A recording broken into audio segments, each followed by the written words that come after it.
এই জন্য আল্লাহর নবী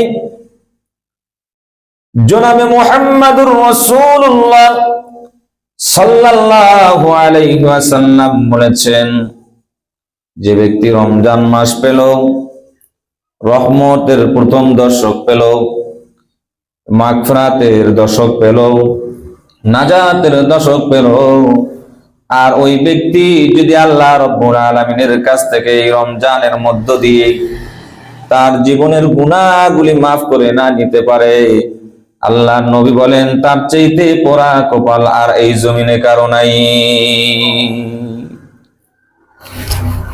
এটা মনে রাখতে হবে। রমজান মাস সিয়াম সাধনার মাস, ইবাদতের মাস, মাগফিরাতের মাস।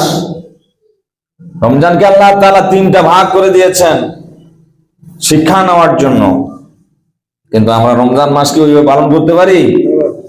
আমরা তো শুধু ইফতার আর সেহরি নিয়ে দৌড়াদৌড়ি, শেষ নাই। কি আবার দেখা যাবে শেষ দশকে তো শপিং করতে হবে, কাপড় চোপড় কেনাকাটা নিয়ে ব্যস্ত। ইবাদতের মাস এসছে আমাদের কাছে গুনাহ মাফ করিয়ে দিতে, নাজাত পেতে। সেই মাসটাকে আমরা কাজে লাগাই না, বিনোদনে শেষ করে ফেলি। বন্ধুগণ আমার, এই রমজান আমাদেরকে শিক্ষা দেওয়ার জন্য এসেছে, জীবনের সমস্ত গুনাহগুলি মাফ করিয়ে দিতে এসেছে। আল্লাহ রাব্বুল আলামিনের রহমতের গণ্ডির ভিতরে প্রবেশ করার জন্য এসেছে। কিন্তু দুর্ভাগ্যজনক ভাবে বলতে হয়, এই রমজান কিছু কিছু মানুষ আছে বিনোদনে কাটিয়ে দেয়। শেষ দশকের ভিতরে রমজান যখন যত ঘনিয়ে আসবে, তত একজন খাঁটি মুমিনের জন্য ইবাদতের তীব্রতা বাড়বে। কিন্তু আমাদের কাছে দেখা যায় উল্টা, রমজান যত শেষ হয়ে আসে তত রমজান থেকে আমরা পিছনে পড়ে যাই। বাজার ঘাট, কাপড় চোপড় কেনাকাটায় ব্যস্ত থাকি। অনেকে তো তারাবিও ছেড়ে দেয়, ইফতারও ঠিক মতো করে না। নরসিংদী শহর থেকে শুরু করে বাংলাদেশে প্রত্যেকটা শহরে তখন ব্যস্ত আর ব্যস্ত। একটা প্রতিযোগিতা, কিসের প্রতিযোগিতা? কেনাকাটার প্রতিযোগিতা চলে আমাদের ভিতরে। কিন্তু সাহাবায়ে কেরামরা এই রমজান আসলে পরে তারা প্রতিযোগিতা করত আমলের, তারা প্রতিযোগিতা করত আল্লাহর নৈকট্য লাভের জন্য। তারা প্রতিযোগিতা করত তারাবির নামাজ পড়ে বেশি বেশি করে কোরআন তেলাওয়াত করতেন। এখন তো আমরা জামাতবদ্ধভাবে নামাজ পড়ি, সেই সময় কিন্তু এইরকম জামাতবদ্ধ ছিল না। তারাবির নামাজে খন্ড খন্ড জামাত ছিল একই মসজিদের ভিতরে। আল্লাহ রাব্বুল আলামিনের নৈকট্য লাভের জন্য তারা বেশি বেশি করে কোরআনুল কারীম তেলাওয়াত করতে। আর আমরা এখন ইবাদত শর্টকাট, রমজানটাও শর্টকাট, খালি ফরজ ইবাদত দেখে না পেরে রোজাটা যেমন রইছি। কথা কি খুব বেশি বলে ফেললাম? বন্ধুগণ আমার, এই জন্য আল্লাহ রাব্বুল আলামিনের কাছে এই দ্বিতীয় দশকে, মাগফিরাতের দশকে বেশি বেশি করে পানা চেতে হবে। কথা ঠিক কিনা? আমরা তো মনে করি আস্তাগফিরুল্লাহ রাব্বি মিন কুল্লি জামমি ওয়া আতুবু ইলাইহি, লা হাওলা ওয়ালা কুওয়াতা ইল্লা বিল্লাহিল আলিয়্যিল আযীম। এই ইস্তেগফার পড়লেই মনে হয় জীবনের গুনাহ মাফ হয়ে যায়। আমরা তো এটাই মনে করি। অনেক সময় আমাদেরকে ডাক দিয়ে না, মুমূর্ষ রোগী, বিছানায় এত মুমূর্ষ, তখন হুজুরে ডাক দেয় একটু ইস্তেগফার পড়ার জন্য। কথা ঠিক না? আবার ছোটবেলায় বা ছাত্র জীবনে দেখেছি অনেক বন্ধু বান্ধব যারা কলেজ জীবনে পড়েছে, এরা ওই ইস্তেগফারটা বলে, দোস্ত একটু ইস্তেগফারটা লিখে দাও, এটা একটু মুখস্থ করলে, আমরা শুনেছি ইস্তেগফার বেশি বেশি করে পড়লে পরে জীবনের গুনাহ নাকি মাফ হয়। তা সারাদিন গুনাহ করবো, রাতে শোয়ার সময় ইস্তেগফার পড়বো, গুনাহ মাফ হয়ে যাবে। কথা বুঝেন নাই? ইস্তেগফার কি এরকম নাকি? ইস্তেগফার এরকম নয়। আল্লাহ রাব্বুল আলামিনের মাগফিরাত পাওয়ার জন্য তিনটা মাধ্যম অবলম্বন করা লাগবে। তাহলেই আপনি মাগফিরাত পাবেন আল্লাহ রাব্বুল আলামিনের কাছ থেকে, তাহলেই আপনি ক্ষমা পাবেন। আল্লাহ রাব্বুল আলামিন বলছেন, বান্দা উদউনি আস্তাজিব লাকুম, বান্দা আমারে ডাকো, আমি তোমার ডাকে সাড়া দেব। লা তাকনাতু মির রাহমাতিল্লাহ, ইন্নাল্লাহা ইয়াগফিরুয যুনুবা জামিআ। বান্দা আমার রহমত থেকে নৈরাশ হয়ো না। গুনাহ করেছো, গুনাহ করতে করতে গুনার সাগর করে ফেলেছো, বান্দারে এই গুনাহ আমি মাফ করব, আমার রহমত থেকে নৈরাশ হয়ো না। তোমার জীবনের সমস্ত গুনাহগুলি আমি মাফ করব। এই জন্য রমজানের দ্বিতীয় দশকে বান্দা তুমি বেশি বেশি করে গুনার কথা স্মরণ করো, আর বেশি বেশি করে আমার কাছে তওবা করো, আমি তোমার জিন্দেগীর সমস্ত গুনাহগুলি মাফ করে দিয়া দিব। গুনাহ মাফ পাওয়ার জন্য, তওবা করার জন্য মুফাসসিররা বলেছেন 5টা শর্ত রয়েছে, কেউ কেউ বলেছেন 3টা শর্ত রয়েছে। 3টা শর্ত মেনে যদি কেউ আল্লাহ রাব্বুল আলামিনের কাছে দোয়া করতে থাকে, মাফ চাইতে থাকে, তাহলে আল্লাহ রাব্বুল আলামিন তাকে সাথে সাথে মাফ করে দিয়ে দিবেন। 1 নাম্বারটা হলো, যেই গুনাহ আমি করেছি, জীবনে যেই গুনাহগুলি করেছি, আমরা কি জানি না আমার জীবনের বড় গুনাহ কোনটি? অবশ্যই আমরা জানি, চোখ বন্ধ করলেই ধরা পড়ে যাবে। এই গুনাহগুলির কথা স্মরণ করে তৎক্ষণাৎ আপনাকে অনুতপ্ত হওয়া লাগবে। এটা 1 নাম্বার শর্ত। 2 নাম্বার শর্তটা হলো, আল্লাহ রাব্বুল আলামিনের কাছ থেকে তওবা পাওয়ার জন্য যে গুনাহ আমি করেছি, ওই গুনাহটা সাথে সাথে সারা জীবনের জন্য ছেড়ে দিতে হবে। এটা কয় নাম্বার শর্ত? 2 নাম্বার শর্ত, গুনাহ তৎক্ষণাৎ ছেড়ে দিতে হবে।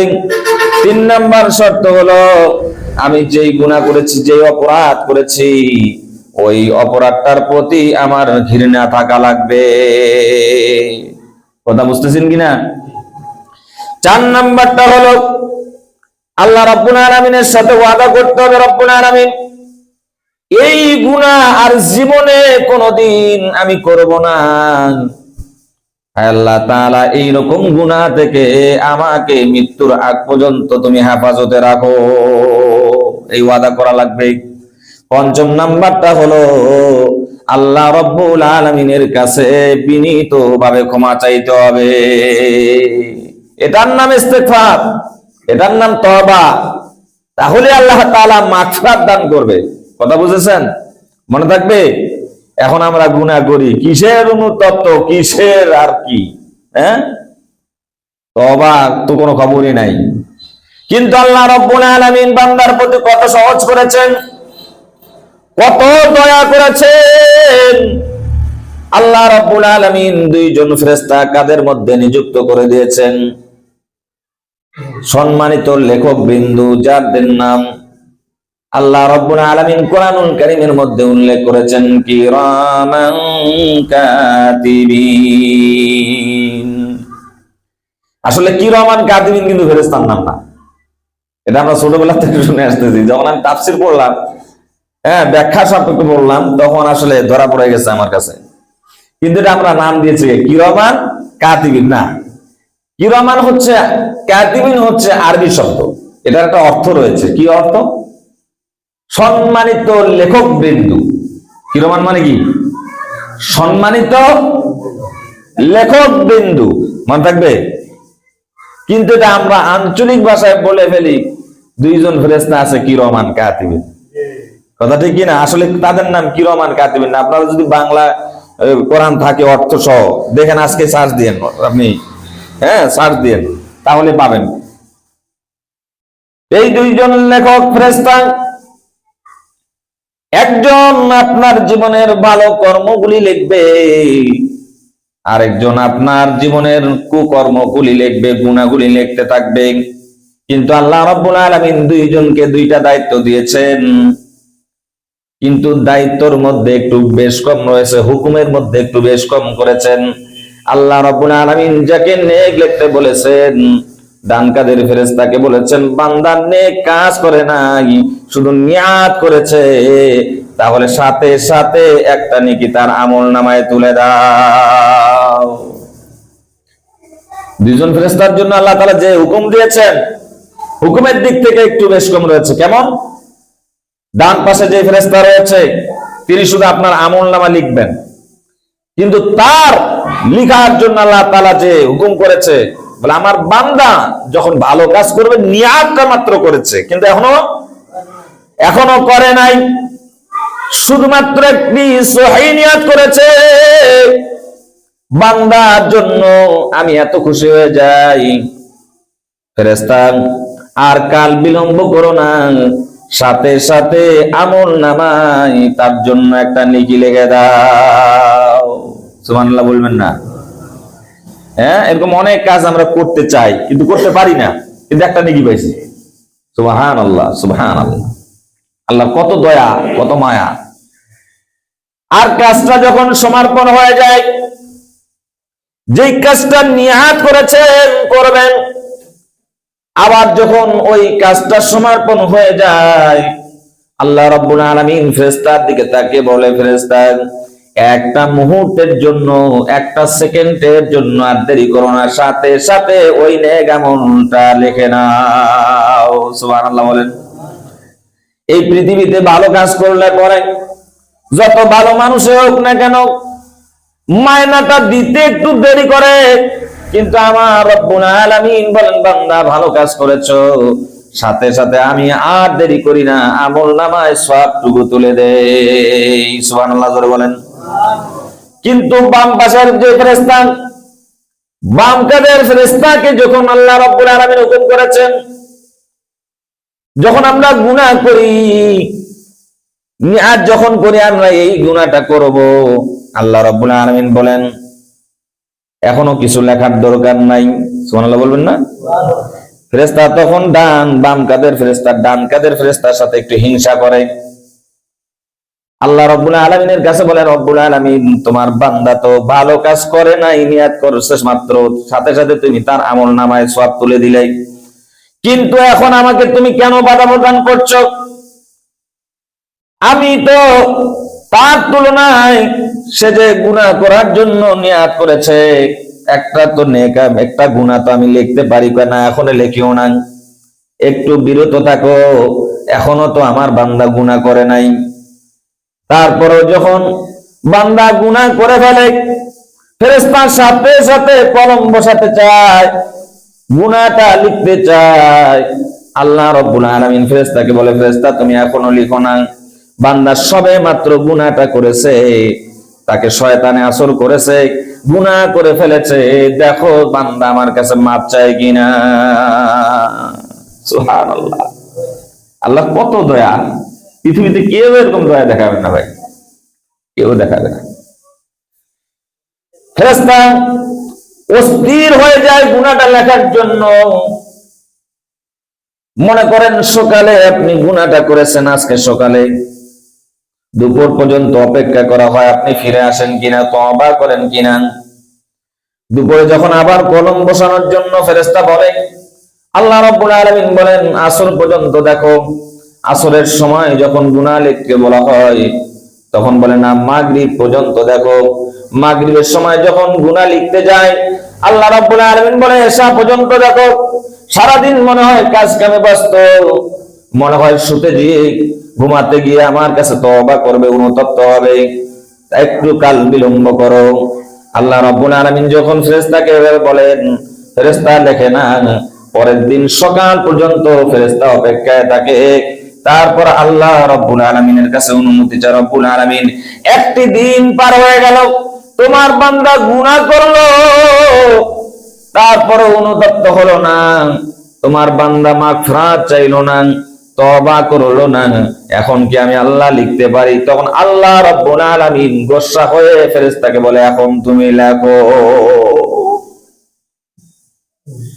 তুমি লিখবে যে বাড়িয়ে লেখো না, জাস্ট যেই গুনাহটা করেছে শুধুমাত্র সেটাই লেখো। আর বেশি লেখো না। আল্লাহর কত দয়া। এই জন্য নবীজি বলেছেন রমজান মাস এমন একটা মাস, মাগফিরাতের মাস।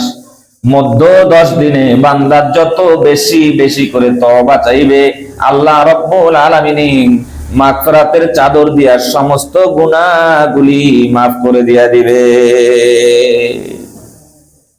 তওবা করবেন। তওবা করতে হলে কি মাধ্যমে করতে হবে? 5টা মাধ্যম রয়েছে, 5টা শর্ত রয়েছে। 1 নাম্বার, অনুতপ্ত হওয়া লাগবে। 2 নাম্বার, সাথে সাথে গুনাহ ছেড়ে দিতে হবে। 3 নাম্বার, ওই গুনাহকে ঘৃণা করতে হবে। 4 নাম্বার, ওয়াদাবদ্ধ হতে হবে জীবনে আর কোনোদিন এই গুনাহ আমি করব না, আল্লাহর সঙ্গে ওয়াদাবদ্ধ হতে হবে। 5 নাম্বার, আল্লাহর কাছে অনুতপ্ত হয়ে চোখের পানি ফেলে তওবা করতে হবে, মাফ চাইতে হবে। এই 5টা শর্ত মেনে যদি কেউ তওবা করে, আল্লাহ রাব্বুল আলামিন তার জিন্দেগীর গুনাহ অবশ্যই অবশ্যই মাফ করে দিবেন। আর যদি ওই যে লিখে নেওয়ার মতো আস্তাগফিরুল্লাহ লিখে নিছে, মুখস্থ করেছে, সারাদিন আস্তাগফিরুল্লাহ আস্তাগফিরুল্লাহ করতেছে, এই গুনাহ মাফ চাওয়ার কোনো গণ নাই, গুনাহও করতেছে, আবার ইস্তেগফারও করতেছে, আছে না? ওই যে বললাম একটু আগে, আমার বন্ধুরা বলছে হুজুর একটু লিখে দেন, আমরা এটা মুখস্থ করবো, শুনছি এটা পড়লে পরে গুনাহ করার পর এটা পড়লে পরে মাফ পাওয়া যায়, তা সমস্যা নাই, সারাদিন গুনাহ করবো আর রাত্রে যে ইস্তেগফার করবো, আজ মাফ হয়ে যাবে। এত সোজা কথা না, কি চালাক! প্রতিদিন গুনাহ করবে সারাদিন, আর ঘুমানোর আগে ইস্তেগফার কয়েকবার পড়বে, মাফ হয়ে যাবে। না বন্ধু, বিষয়টা এমন নয়।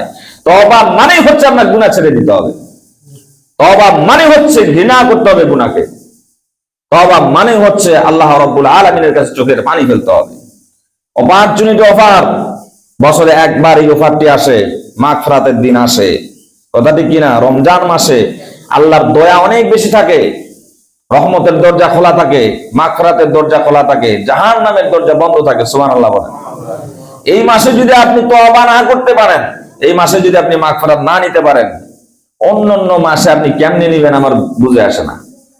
এই মাসে আল্লাহ তাআলা দয়া যত বেশি কাজ করে অন্যান্য মাসে তুলনায়, এই মাসে সবচেয়ে বেশি দয়া কাজ করে। কথা বুঝতেছেন কিনা বন্ধুগণ আমার? এই মাসে আল্লাহ রাব্বুল আলামিন দ্বিতীয় দশকে মাগফিরাতের দশক হিসেবে আমাদেরকে দান করলেন।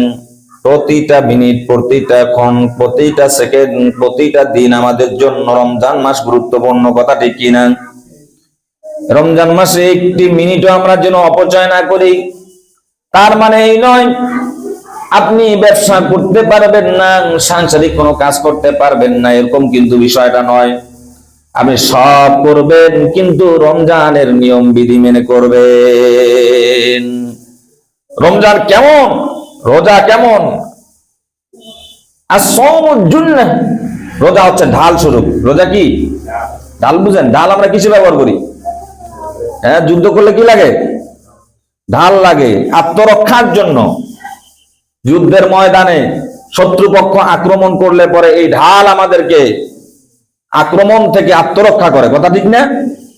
রোজা, নবীজি বলেছেন রোজা মানুষকে গুনাহ থেকে আত্মরক্ষা করে। সুবহানাল্লাহ কালকে বলবেন, জোরে বলেন সুবহানাল্লাহ। রোজা কি করে? মানুষকে গুনাহ থেকে আত্মরক্ষা করে। কেমনে করে? আপনি রোজা রেখেছেন, মিথ্যা কথা বলতে গেলে আপনার হিসাব করে বলা লাগে।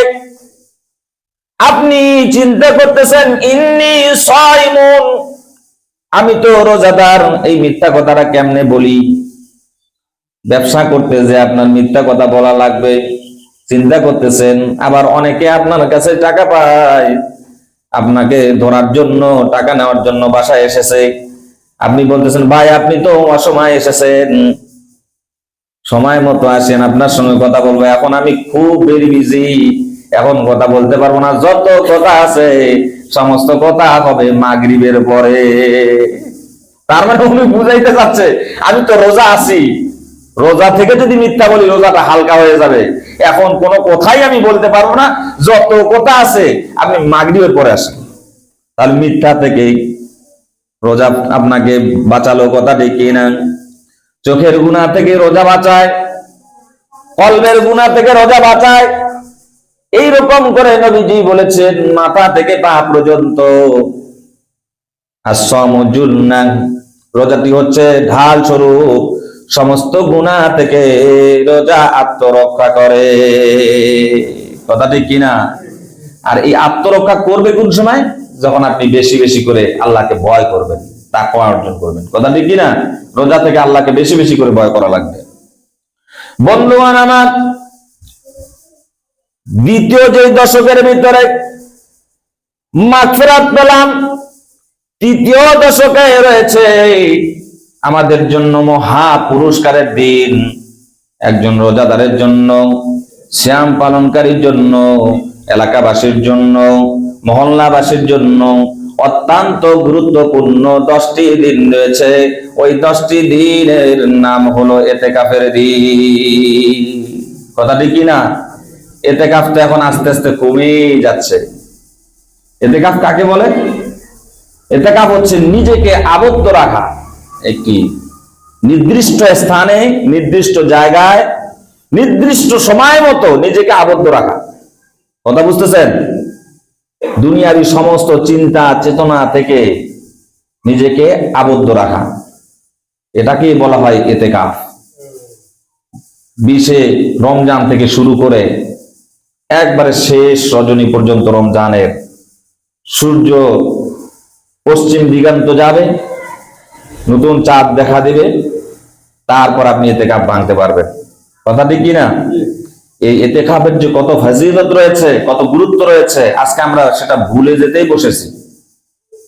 এখন ইতিকাফের কথা বললে মানুষের গায়ে যেমন একটা জ্বর আসে।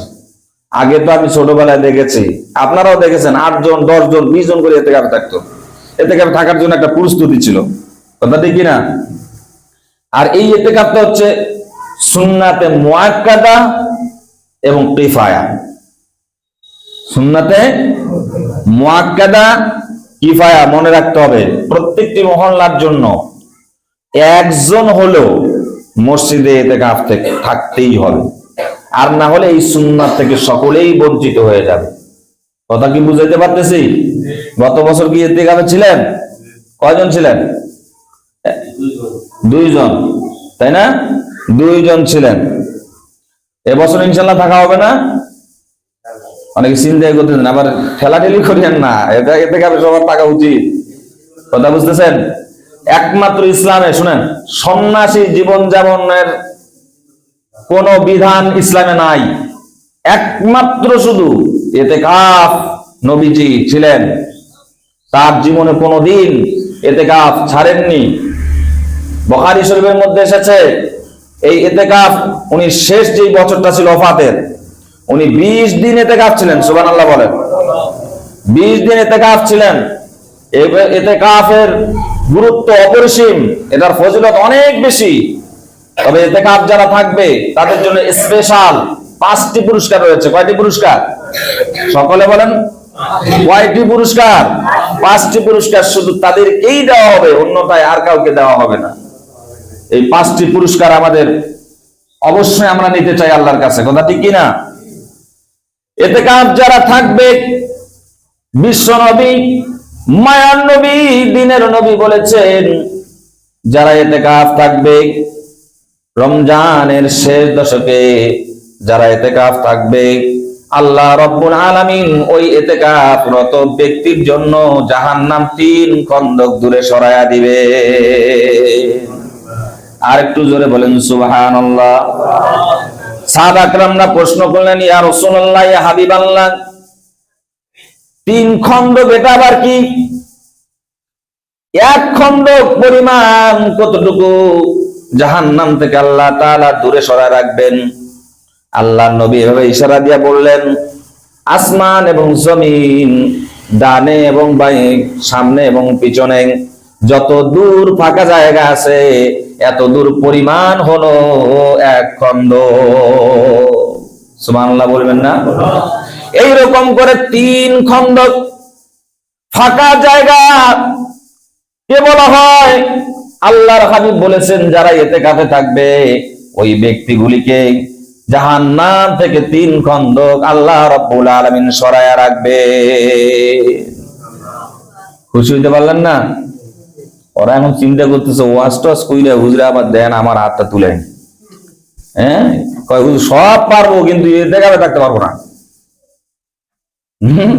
আল্লাহ তাআলা জাহান্নাম থেকে বাঁচাই দিব, আর উনি ঢুকাটাই জাহান্নাম মনে করতেছে। কথা কয় না কেন? একটু বেশি হইলেও কিন্তু কথা ঠিক। আপনি আজকে জুমার পরে দেখেন, বলিয়েন একজনে যে দৌড় মারবে 380 মাইল স্পিডে, দুনিয়ার সময় কোথায় দেবেন? কোথায় দিবেন? 10টা দিন আপনার সময় হয় না। 1 বছর আল্লাহ তাআলা আপনাকে মুক্ত করে দিয়েছেন, আপনি আল্লাহ রাস্তায়ও যাবেন না, 3 দিনের সময়ও হয় না। কথা কয় না? রমজান মাসে 10 দিনের সময় হয় না। ধরলাম তাবলীগ নিয়ে আপনার দ্বন্দ্ব, ধরলাম চরমনাই নিয়ে আপনার দ্বন্দ্ব, এই দল ভালো লাগে না, ওই দল ভালো লাগে না, সব নিয়ে আপনার দ্বন্দ্ব, কিন্তু আপনি করেন কেন তো ছন্দ? তাই নেন, কোনোটাই যখন ভালো লাগে না, আপনি 10 দিন এতে কাবে থাকেন দেখি। এখানে তো আর কোনো দলাদলি নাই। এই কথা কেন? এইবার করছে সর্বনাশ, তো ধরে ফেলছে। আপনার কোনো দলে করা লাগবে না, কিন্তু আপনি 10 দিন এতে কাবে থাকেন আল্লাহ সন্তুষ্টির জন্য। 5টা পুরস্কার নিয়ে যান দেখি। 10 দিন এতে কাপ থাকলে পরে 5টা পুরস্কারের মধ্যে 1 নাম্বার বলে ফেলেছি। 2 নাম্বারটা হলো আল্লাহর নবী বলেছেন, যারা ইতিকাফে থাকবে এই 10 দিনের ভিতরে অবশ্যই তারা লাইলাতুল কদর পাবে। সুবহানাল্লাহ কোন? খায়রুম মিন আলফি শাহর। লাইলাতুল কদরের মধ্যে আল্লাহ রাব্বুল আলামিন বলেছেন, এটা এমন একটি রাত্রি 1000 মাসের চাইতে উত্তম। আল্লাহর নবী বলেন 1000 মাসের চাইতে উত্তম বলতে আল্লাহ রাব্বুল আলামিন বুঝেছেন 1000 মাস ইবাদত করলে যা সওয়াব হয়, যারা লাইলাতুল কদর পাবে তাদেরকে আল্লাহ রাব্বুল আলামিন সেই সওয়াব দান করে দিবে। সকলে বলেন না সুবহানাল্লাহ। এখন আমরা লাইলাতুল কদর তো খুঁজি শুধু 27 রজনীতে। ওই দিন যে ইবাদত, বুখারী শরীফ আছে, খুলে দেখবেন আল্লাহর নবী এই লাইলাতুল কদর খোঁজার জন্য প্রথম দিক থেকে প্রথম 10 রমজান প্রথম দশকে উনি ইতিকাফ থাকলেন, এই শুধুমাত্র লাইলাতুল কদরকে খোঁজার জন্য। প্রথম দশকে ইতিকাফ থাকলেন। নবীজি বলেন প্রথম দশকেও আমি ইতিকাফ পাইলাম না, দ্বিতীয় বছর আবার দ্বিতীয় দশকে ইতিকাফ থাকলাম, দ্বিতীয় দশকেও আমি ইতিকাফ পাই নাই। আবার তৃতীয় বছরে আমি যখন তৃতীয় দশকে ইতিকাফ থাকলাম, আল্লাহ রাব্বুল আলামিন আমাকে তৃতীয় দশকে মানে শেষ রমজানগুলিতে আমাকে ইতিকাফ দান করেছে। সুবহানাল্লাহ। 1000 তাদের চেয়ে উত্তম। এখন আমি এটা ক্যালকুলেটর দিয়ে হিসাব করেছি। আলফুন, আরবিতে যারা আরবি পড়ান, আরবিতে আলফুন শুধু 1000 বোঝায় না। আলফুন মানে 1000-এর চেয়েও হাজার হাজার হাজার হাজার, কোনো দাড়ি নাই, কমা নাই। ধরে নেন 1000 ক্যালকুলেটরে আমি হিসাব করে দেখেছি 83 বছর 4 মাস হয়। কত বছর? 1000 রাতে আপনারা ক্যালকুলেটর দিয়ে হিসাব করে দেখবেন 83 বছর 4 মাস হায়াত পেলে পরে, 83 বছর 4 মাস ইবাদত বন্দি করলে পরে যে সওয়াব হয়, এই ইতিকাফে থাকার অবস্থায়, ইতিকাফে থাকার অবস্থায় যদি আপনি লাইলাতুল কদর পান, এই একটি রাত সেই পরিমাণ সওয়াব আল্লাহ তাআলা আপনার আমলনামায় তুলে দিবে। আর ইতিকাফ আমরা থাকতে চাই না, আমরা ইতিকাফ থাকতে চাই না। এটা দ্বিতীয় নাম্বার। 2-3 নাম্বারটা হলো আল্লাহ নবী বলেছেন যারা ইতিকাফে থাকবে লক্ষ লক্ষ টাকা খরচ করে আপনি হজে যান, সেই হজ আপনার কবুল হতেও পারে, নাও হতে পারে। আল্লাহর নবী বলেন যারা ইতিকাফে থাকবে, আল্লাহর নামে শপথ করে বলতেছি, তাদের আমলনামায় 2টা কবুল হজের সওয়াব দান করবেন, আর 2টা ওমরা হজের সওয়াব সাথে সাথে দান করে দিবে। সুবহানাল্লাহ। ইতিকাফে থাকবেন। এই যুবকরা থাকতে দেখতে চাই, যুবকদের ভিতরে। আর মুরব্বী আছেন না আপনারা, এই যে মুরব্বীগুলি, হ্যাঁ আছেন তো, হ্যাঁ আপনারা থাকবেন ইতিকাফে। এখন আমার অনেক কষ্ট হয়, গত বছর আমি পত্রিকায় এবং বিভিন্ন মাধ্যমে দেখলাম ইতিকাফে টাকা দিয়েও বসা যায় না। কথা বলে না, মানুষকে টাকা দিয়ে বসা যায় না। এটা তো টাকা দিয়ে বসা তো হারাম, অসম্ভব। ইতিকাফ থাকতে হবে নিঃস্বার্থ ভাবে। তবে আপনি যদি দরিদ্র হন, আপনি যদি অনেক দরিদ্র হন, কমিটি বর্গ বা কিছু ধনাঢ্যবান ব্যক্তি যদি আপনাকে সাহায্য করতে চায়, সেটা ভিন্ন কথা। তাহলে এটা কয় নাম্বার বললাম? কয়টা হজের সওয়াব পাবেন? আস্তে আস্তে বলতেছে। 2টা হজের সওয়াব, 2টা ওমরার সওয়াব। 3 নাম্বার, 4 নাম্বার 4 নাম্বারটা হচ্ছে যারা ইতিকাফ থাকবে আল্লাহ রাব্বুল আলামিন তার জিন্দেগীর সমস্ত গুনাহগুলি মাফ করে দিবেন। 5ম নাম্বারটা হলো শুধু মাফ করবে না, আল্লাহ রাব্বুল আলামিন তার মেহমান বানায়া জাহান্নাম থেকে নিষ্কৃতি দান করে দিয়া আল্লাহ তাআলা জান্নাতের মেহমান তারে বানায় নিবে।